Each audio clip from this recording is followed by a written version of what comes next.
पाकिस्तान और भारत के दरमियान अस्करी तसादुम और शदीद कशीदगी के बाद आज army chief field marshal Asim Munir ने मुख्तलिफ जामियात के वाइस चांसलर्स और सीनियर असातिज़ा से बातचीत की है, जहां आर्मी चीफ ने पानी, कश्मीर और बलूचिस्तान समेत तमाम मामलात पर तफसीली मौक़िफ़ दिया है। आर्मी चीफ ने कहा है कि हिंदुस्तान जान ले कि पाकिस्तान कश्मीर को कभी नहीं छोड़ेगा। पानी पाकिस्तान की रेड लाइन है। 24 करोड़ पाकिस्तानियों के इस बुनियादी हक पर आँच नहीं आने देंगे। पाकिस्तान भारत की इजारादारी कभी कबूल नहीं करेगा। मौक़ा हक में अल्लाह ताला ने हर तरह से पाकिस्तान की मदद की। मौक़ा हक सबूत है कि जब कौम आहनी दीवार बन जाए तो कोई ताकत गिरा नहीं सकती। आर्मी चीफ ने कहा कि भारत नाकाम हो चुका है, अब कश्मीर का मसला दबाना मुमकिन नहीं रहा। दहशतगर्दी भारत का अंदरूनी मसला है, जिसकी बुनियादी वजह अक़लियतों बिलखुसूस मुसलमानों पर बढ़ता जुल्म और तासुब है। मसला कश्मीर आलमी सतह का मसला है। पाकिस्तान को ऐसे मजबूत रियासत बनाना है जहां तमाम इदारे बगैर किसी सियासी दबाव, माली और ज़ाती फ़ायदे के अवाम की फलाह बहबूद के लिए काम करें। जो कोई भी रियासत को कमज़ोर बनाने का बयानिया बनाने की कोशिश करे, उसकी नफ़ी करें। इसके अलावा पाकिस्तान और भारत के दरमियान सीज़ फायर को आज 19 दिन हो गए हैं और यह सीज़ फायर अमरीकी सदर ट्रंप की सालिसी में हुआ था। अगरचे भारतीय हुकूमत इस बात को नहीं मान रही है, लेकिन खुद वज़ीर आज़म मोदी सदर ट्रंप को दावों पर रद्द अमली नहीं दे रहे हैं। मगर सदर ट्रंप नरेंद्र मोदी के लिए मुश्किलात खड़ी करते हुए आए दिन सीज़ फायर का क्रेडिट ले रहे हैं और अब उन्होंने इस सीज़ फायर को टैरिफ्स के मुकदमे में अदालती दलील के तौर पर भी पेश कर दिया है। और भारत में अब यह तज्जिया हो रहा है कि सदर ट्रंप का सीज़ फायर का दावा अब महज ज़बानी दावा नहीं रहा, बल्कि डॉक्यूमेंटेड हो गया है। अमरीकी कॉमर्स सेक्रेटरी हॉवर्ड लटनिक ने गुज़िश्ता हफ्ते कोर्ट ऑफ इंटरनेशनल ट्रेड में मौक़िफ़ इख्तियार किया कि टैरिफ से मुतालिक इख्तियारात को बरकरार रखना अमरीकी सदर की दुनिया में अमली सिफारतकारी करने के लिए निहायत अहम है। मिसाल के तौर पर कुछ दिन पहले दो एटमी ताकतों पाकिस्तान और भारत में अस्करी तसादुम हो रहा था और दोनों ममालिक 10 मई को जंगबंदी पर राज़ी हो गए थे। और यह जंगबंदी सिर्फ उस वक्त मुमकिन हुई कि जब सदर ट्रंप ने मुदाखलत की और एक मुकम्मल जंग को होने से रोकने के लिए दोनों ममालिक को अमेरिका में तिजारती रसाई की पेशकश कर दी। इसलिए इस मुकदमे में सदर के इख्तियारात को महदूद करने वाला कोई भी फैसला पाकिस्तान और भारत को सदर ट्रंप की ऑफर की अहमियत पर सवाल उठाने का मौका देगा, जो पूरे खित्ते की सलामती और करोड़ों लोगों की जानों के लिए खतरा बन सकता है। साथ ही आज टैरिफ्स के मुकदमे में बड़ी पेशरफ्त हुई है। अमरीकी तिजारती अदालत ने ट्रंप की तरफ से नाफिज किए गए इजाफी टैरिफ्स को रोक दिया है और इसे सदर के इख्तियारात से तजावुज़ करार दे दिया है। अदालत ने कहा है कि सदर ट्रंप ने अपने इख्तियारात से तजावुज़ किया, जिससे बड़े कारोबारी हजरात से लेकर आम अमरीकियों तक सबके लिए दरामदात के अखराजात बढ़ गए हैं। जिस इमरजेंसी कानून का व्हाइट हाउस ने हवाला दिया था, वो सदर को यकतरफा इख्तियार नहीं देता कि वो दुनिया के तकरीबन हर मुल्क पर टैरिफ लगा दें। ताहम ट्रंप इंतजामिया ने इस अदालती फैसले के खिलाफ फौरी तौर पर अपील दायर कर दी है और जहाँ इस मुकदमे के हतमी फैसले के पूरी दुनिया पर ही असरात होंगे, तो वहीं पाकिस्तान और भारत के लिए यह मामला इसलिए भी ज़्यादा अहम हो गया है क्योंकि इस मुकदमे में ट्रंप इंतजामिया पाक भारत सीज़ फायर को बतौर दलील इस्तेमाल कर रही है, जिसे भारतीय हुकूमत मानने को तैयार ही नहीं है। बल्कि वज़ीर आज़म मोदी तो ट्रंप के दावों पर बात ही नहीं कर रहे हैं। इस हवाले से सवाल उठाते हुए कांग्रेस रहनुमा सुप्रिया श्रीनाथ ने एक्स पर लिखा है कि ट्रंप इंतजामिया ने अमरीकी अदालत को बताया है कि सदर ट्रंप ने तिजारती मुआहदे की बुनियाद पर पाकिस्तान और भारत में ज़बरदस्ती सीज़ फायर करवाया। अब ये बात बाज़ाब्ता तौर पर अदालत में रजिस्टर हो चुकी है। हमारी हुकूमत इस मामले पर खामोशी क्यों इख्तियार किए हुए है? नरेंद्र मोदी की खामोशी ना सिर्फ मुल्क के लिए परेशान कुन है, बल्कि ये खामोशी बहुत से सवालात भी कर रही है। अब आपको बोलना ही पड़ेगा मोदी जी। मगर भारतीय वज़ीर आज़म मोदी जलसों और रैलियों में हर बात कर रहे हैं, ऑपरेशन सिंदूर पर सियासी कैंपेन चला रहे हैं, लेकिन ट्रंप को जवाब नहीं दे पा रहे हैं। आज वज़ीर आज़म मोदी ने मगरबी बंगाल में जलसे से खिताब किया और कहा कि ऑपरेशन सिंदूर अभी खत्म नहीं हुआ है।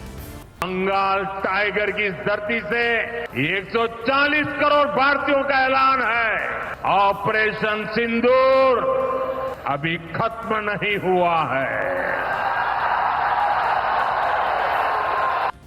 वज़ीर आज़म मोदी और बीजेपी के मगरबी बंगाल में जलसे पर मगरबी बंगाल की वज़ीर आला ममता बनर्जी ने रद्दअमल दिया और ऑपरेशन सिंदूर के सियासी इस्तेमाल पर नरेंद्र मोदी को जवाब देते हुए कहा कि औरतों को सिंदूर देकर उनकी बेइज्जती ना करें। अगर आपको सिंदूर देना ही है तो अपनी बीवी को दें। Please remember, every woman they have a respect.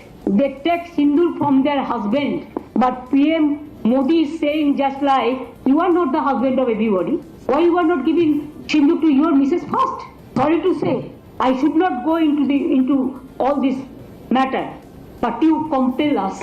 You compel us in the name of Operation Sindoor, the Bengal operation. That's why you compel us to open our mouth. जहां वज़ीर आज़म मोदी और बीजेपी ऑपरेशन सिंदूर को कामयाब करार देते हुए मुसलसल इसका क्रेडिट ले रहे हैं, में नरेंद्र मोदी की फौजी यूनिफॉर्म में तस्वीरें छपवा रहे हैं। यहां तक कि नरेंद्र मोदी ने जब गुजरात में रोड शो किया तो भारतीय फौज की तर्जुमान कर्नल सोफिया कुरैशी की फैमिली को बुलवाया, खुद पर फूल बरसवाए। मगर उधमपुर में बीजेपी के रहनुमा आरएस पठानिया ने तो यहां तक कह दिया कि उधमपुर एयरबेस में पाकिस्तान का हमला भारतीय फौज की नालायकी थी क्योंकि भारतीय फौजी सो रहे थे। इस पर कांग्रेस तनकीद कर रही है कि मोदी हुकूमत अपनी नाकामियों का मलबा फौज पर डाल रही है और फौज की तौहीन कर रही है। इस हवाले से कांग्रेस ने बीजेपी रहनुमाओं विजय शाह, जगदेश देवड़ा और आरएस पठानिया के बयानात पर मबनी क्लिप शेयर किया है। और फिर कांग्रेस की तर्जुमान डॉक्टर रागनी नाइक ने कहा है कि ऑपरेशन सिंदूर पर सियासत काफी नहीं थी कि अब बीजेपी रहनुमा फौज को नालायक भी कह रहे हैं। जिन्होंने हमारी बेटियों के सिंदूर उजाड़े थे वही कटे पिटे लोगों को हमने उन्हीं की बहन भेज करके उनकी ऐसी तीसरी करवाई। यशस्वी प्रधानमंत्री जी को हम धन्यवाद देना चाहेंगे और पूरा देश की वो सेना, वो सैनिक उनके चरणों में नतमस्तक है। आज एक वाकया हुआ जिसका जिक्र करना मैं समझती हूँ कि बहुत जरूरी है। उधमपुर में भाजपा के विधायक हैं आरएस पठानिया। मतलब इतना अपमान वर्दी का, सिंदूर का, सियासत ऑपरेशन सिंदूर पर काफी नहीं थी, पूर्ण विराम नहीं लगेगा, ये बोलते जाएंगे, भाजपा के नेता बोलते जाएंगे। तो ये आरएस पठानिया जी आते हैं और मीडिया को संबोधित करते हैं और कहते हैं कि वायुसेना नालायक है। इसलिए नालायक है कि उधमपुर एयरबेस पर जब पाकिस्तान हमला कर रहा था तो वायुसेना सो रही थी और अपनी नालायकी में वो हमला हो जाने दिया। बाकायदा मीडिया से बोलते हैं और कहते हैं, धमकी देते हैं वायुसेना को कि वायुसेना के खिलाफ प्रदर्शन किया जाएगा कि ऐसा कैसे हो गया कि आपकी नालायकी में तो यहाँ उधमपुर एयरबेस पर इतनी घटना घट गई। मोदी जी चुप है, मोदी जी को सांप सूंघ गया है, मोदी जी के मुंह में दही जमा हुआ है, मोदी जी के मुंह पर ताला लगा हुआ है। तो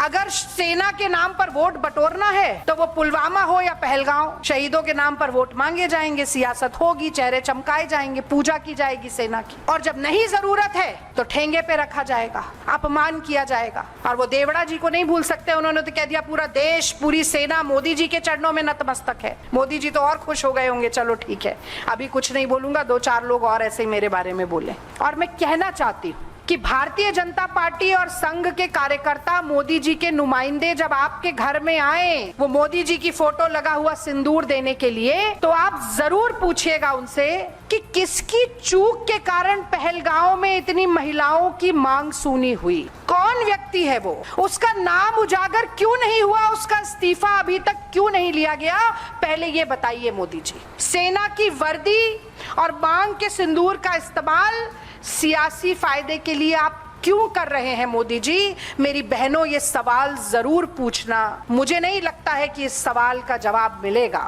पर ये पूछना जरूर। सवाल का जवाब नहीं मिलेगा क्योंकि एक चुटकी सिंदूर की कीमत आप नहीं जानते नरेंद्र बाबू, आप नहीं जानते नरेंद्र बाबू। सिर्फ यही नहीं, भारत में सख्तगीर हिंदुत्व नजरिए की सियासत करने वाले बीजेपी रहनुमाओं के भारत से बाहर जाते ही सियासी नजरियात ही बदल जाते हैं। भारत में बीजेपी नफरत की सियासत का प्रचार करती है, मुसलमानों को खास तौर पर निशाना बनाती है, उन्हें दहशतगर्दी से जोड़ती है। लेकिन जब बीजेपी रहनुमा सऊदी अरब पहुंचते हैं तो वहाँ यह पैगाम देते हैं कि दहशतगर्दी का किसी मजहब से ताल्लुक नहीं होता। इसी तरह भारत के अंदर पैलेस्टाइन लिखा हुआ बैग पार्लियामेंट में लाने पर कांग्रेस रहनुमा प्रियंका गांधी पर तनकीद करते हुए उन्हें हमास से जोड़ने वाले बीजेपी रहनुमा जब सिफारती मुहिम के लिए कुवैत पहुंचते हैं तो फलस्तीन की हिमायत में बयान दे देते हैं। देखिए, भारतीय सहाफ़ी अभिसार शर्मा बीजेपी के इस दोहरे रवैये को बयान कर रहे हैं। मैं नहीं भूला हूं जब कांग्रेस की सांसद प्रियंका गांधी वाड्रा संसद के अंदर ये बैग लेकर आई थी जिसके अंदर पैलेस्टाइन लिखा हुआ था। तब भारतीय जनता पार्टी के प्रचार तंत्र, उनके नेताओं, उनके सांसदों ने कितना हमला किया था प्रियंका पर, उन्हें हमास के साथ जोड़ दिया था। सबसे बड़ी बात, इस वक्त मुस्लिम देशों की यात्रा पर हैं करीब 57 सांसद, जिनमें से एक ये निशिकांत दुबे यानी डिगरी दुबे भी हैं। ये व्यक्ति कुवैत में है और यहां पर पैलेस्टाइन की तारीफ कर रहा है। यह वही व्यक्ति है जिसने प्रियंका गांधी वाड्रा को हमास के साथ जोड़ दिया था, सिर्फ इसलिए क्योंकि उनके बैग में पैलेस्टाइन लिखा हुआ था। अब यह व्यक्ति कुवैत में है तो पैलेस्टाइन की महानता के बारे में बोल रहा है। फिलिस्तीन के ऊपर कोई गलत हो रहा है तो हमने कहा कि 1974 में पीएलओ को हम पहले देश थे जिन्होंने मान्यता दी। 83 में नॉन अलाइन मूवमेंट का जो मीटिंग हुआ दिल्ली में, उसमें हमने यासिर अराफात को भी। 88 में पहला हम देश थे जिसने कि फिलिस्तीन एक देश के तौर पर मान्यता दी थी। और आज भी माननीय मोदी जी ने 2200, 2300, 2400 फिलिस्तीन के लोगों को कैसे खाना जाएगा, हम खाना भिजवा रहे हैं। कोविड में उनको हमने इंजेक्शन दिया, कुवैत को भी दिया तो उनको भी दिया। और प्रत्येक साल भारत सरकार अपने बजट में, इवन इस साल भी 39 मिलियन डॉलर जो है हमने रख रखा है जो फिलिस्तीन की सहायता देंगे। आप जो है, हम वहां से बैठकर फिलिस्तीन के लिए जितना कर सकते हैं आप उसको करो। वो एक ऐसा राष्ट्र है इजराइल जो किसी की बात नहीं मान रहा है। हमने कहा कि नेशनल डे का परेड हुआ अमेरिका में, आप अमेरिका के साथ जो है यहाँ बिजनेस कर रहे हो, आप हमको जैसा रास्ता दिखाओगे हम साथ हैं। हम 2 नेशन थ्योरी की बात मानते हैं कि इजराइल अलग देश है, फिलिस्तीन अलग देश है, और कहीं भी हिंसा हो भारत उसके खिलाफ है। मैं इसे दोहरे मापदंड क्यों कह रहा हूं? क्योंकि ऑपरेशन सिंदूर के बाद निशिकांत दुबे ने इसी बैग का जिक्र किया था। जी हां, जब संसद में प्रियंका गांधी वाड्रा ये बैग लेकर आई थी तब तो प्रहार किया ही था। अभी हाल ही में ऑपरेशन सिंदूर के बाद निशिकांत दुबे ने इस पुरानी तस्वीर का जिक्र किया था और क्या कहा था मैं आपको बताना चाहता हूं आपकी स्क्रीन पर। कांग्रेस महासचिव प्रियंका गांधी जी के फिलिस्तीन बैग लहराने के कारण वहां के आतंकवादी संगठन हमास ने पाकिस्तान जाकर इस फरवरी में लश्कर तैयबा, जैश ए मोहम्मद के साथ कश्मीर दिवस मनाया। पहलगाम में हिंदुओं की हत्या में भी हमास का नाम आ रहा है। वोट बैंक के लिए कांग्रेस आतंकवादी संगठन के मन को बढ़ाकर हिंदुओं की हत्या कब तक कराएगी? सबसे बड़ी बात, अब तक पहलगाम में हमास का कोई लिंक सामने नहीं आया है। मगर निशिकांत दुबे, याद कीजिएगा, ये जब मुस्लिम देशों की यात्रा पर जा रहा था तब इसने कहा था कि आतंकवाद का कोई धर्म नहीं होता, जबकि इसका एक पूरा रिकॉर्ड है जहां वो हर मुद्दे पे हिंदू मुस्लिम करता है, लगातार जहर उगलता रहता है। याद कीजिएगा, सिर्फ इसलिए कि मुस्लिम देशों की यात्रा पर जाना था और अपने आप को महान पेश करना था। इस व्यक्ति ने क्या कहा था, सुना जाए। आतंकवाद का कोई धर्म नहीं होता। पहलगांव की घटना जो है एक अलग घटना है कि पहलगांव में धर्म के आधार पर जो है पहली बार मारा गया, लेकिन जनरली ये माना गया है कि आतंकवाद जो है वो बाउंड्री के बाहर है और धर्म से ऊपर है। जैसे मैंने कहा ना दोस्तों, इनको शर्म आती है, शर्म आती है निशिकांत दुबे आपको। इसी तरह कांग्रेस के तर्जुमान पवन खेरा ने भी बीजेपी की इसी सियासत पर कहा है कि हम सब जानते हैं कि बीजेपी मुसलमानों के बारे में क्या सोचती है, लेकिन जब मुश्किल वक्त आता है तो अपने फायदे के लिए मुसलमानों को आगे कर देती है। दो चीजें बहुत स्पष्ट हैं। पहला, आतंक का कोई धर्म नहीं होता, और दूसरा, भाजपाइयों का कोई ईमान नहीं। मैं ये किसी कारण से कह रहा हूं, बड़े दावे से कह रहा हूं। आप देखिए किस तरह से जब संकट आया, ये सरकार जिसकी असलियत से हम और आप वाकिफ हैं, मुसलमानों के विषय में ये क्या सोचते हैं ये हम और आप जानते हैं, लेकिन जब संकट आया, विश्व समुदाय के सामने आपको अपनी एक वैध लेजिटिमाइज करना था अपनी छवि को, तो आपने कर्नल सोफिया का सहारा लिया, उनको आपने सामने रखा। और कुछ दिनों के बाद ही आपके अपने मध्य प्रदेश के मंत्री ने क्या टिप्पणी की कर्नल सोफिया के बारे में, कोई एक्शन नहीं लिया। और फिर अभी एमएलसी कर्नाटक का, बीजेपी का एमएलसी फौजिया तरन्नुम आईएएस अधिकारी हैं, लेकिन वो मुसलमान हैं, तो उनके विषय में क्या बोला कि वो पाकिस्तानी हैं। कोई एक्शन नहीं लिया बीजेपी ने। और उससे पहले की एक लंबी लिस्ट है, वो आप जानते हैं कैसे बिल्किस बानो के साथ क्या हुआ और उनके हत्यारों को 15 अगस्त के दिन रिहाई हुई, उनकी माल्यार्पण हुआ, उनका स्वागत हुआ, भाजपा से जुड़े हुए संगठनों ने उनको चीफ गेस्ट तक बनाया। तबरेज अंसारी हो, जुनैद हो, पहलू खान हो, अखलाक हो, एक लंबी लिस्ट है। और वो है असलियत भाजपा। और आज ये स्थिति है कि उसी कर्नल सोफिया अंसारी जिनके खिलाफ आपके मंत्री टिप्पणी करते हैं और आप कोई कार्रवाई नहीं करते, उनके परिवार को गुजरात सरकार का कलेक्टर बोलता है आइए मोदी जी पर फूल बरसाइए। भारत में पाकिस्तान के खिलाफ बयानियां बनाने के लिए मुख्तलिफ ममालिक में अपने सिफारती वफूद भेजे हुए हैं, लेकिन अभी तक अमेरिका समेत किसी भी अहम मुल्क से पाकिस्तान के खिलाफ और भारतीय बयानिए के हक में कोई बड़ी या काबिल जिक्र पेशरफ्त सामने नहीं आई है। भारतीय सेक्रेटरी खारजा विक्रम मिस्री भी अमेरिका के दौरे पर हैं और उनकी अमेरिकी डिप्टी सेक्रेटरी से मुलाकात हुई और इस मुलाकात के हवाले से स्टेट डिपार्टमेंट की तरफ से जो प्रेस रिलीज जारी की गई है उसमें मईशत, सिफारतकारी और खित्ते में अमन के क़याम के अज़म का इजहार तो किया गया है, लेकिन पाकिस्तान का जिक्र नहीं है। इसके अलावा कांग्रेस उत्तर प्रदेश के सदर अजय राय ने कहा है कि हुकूमत मुकम्मल तौर पर फेल हो चुकी है और इस नाकामी को छुपाने के लिए अलग अलग वफूद भेज रही है। अवाम जान चुकी है कि उन्हें सिर्फ बेवकूफ़ बनाया गया है। सरकार पूरी तरीके से फेल है। अपने फेलवर को छिपाने के लिए ये अलग अलग रास्ते अपना रहे हैं, अलग अलग डेलीगेशंस भेज रहे हैं, पर कहीं पर भी आम जनता समझ चुकी है कि ये केवल और केवल जनता को बेवकूफ बनाया गया।